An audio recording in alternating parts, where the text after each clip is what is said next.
అన్న జీవో 17 అనేది మనకు ముఖ్యంగా ఎస్సీ బీసీ మైనారిటీ ప్రజల కోసం ముందులా నార్మల్గా ఉండే అనమాట. ఏదైనా ఎవరైనా టెండర్ వేసుకోవచ్చు, ఎలానన్నా చేసుకోవచ్చు. ఈరోజు 2000 కోట్లతో ఒకటేసారి పెట్టి మినిమం 5 కోట్ల మినిమం బ్యాంక్ బ్యాలెన్స్ చూపెట్టుకొని చేయాలని అంటున్నారు.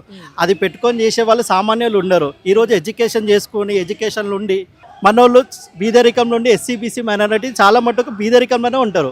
వాళ్ళు ఏమనుకుంటారంటే ఇలాంటిదన్నా కాంట్రాక్ట్లు చేసుకొని ఇలాంటిదన్నా ముందుకు పోవాలని అనుకునే దాంట్లో ఈ రేవంత్ రెడ్డి ప్రభుత్వం ఏం చేస్తుందంటే వెనుక కేసేసుకొని పెద్ద ఎత్తున ఉన్న వాళ్ళకి, కోట్లల్లో ఉన్న వాళ్ళకి, కోట్లల్లో పెరిగే వాళ్ళకి 2000 కోట్లని అప్పచెప్పాలని చూస్తున్నారన్న.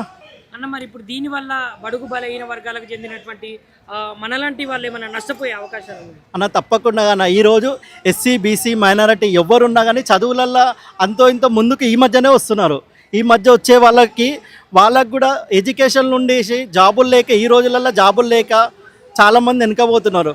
ఏదన్నా కాంట్రాక్ట్ చేసుకుందాము, కాంట్రాక్ట్లలో ముందుకు రావాలనుకున్న వాళ్ళకి ఇది ఒక ఉపయోగపడుతుండే కేసీఆర్ ఉన్నప్పుడు.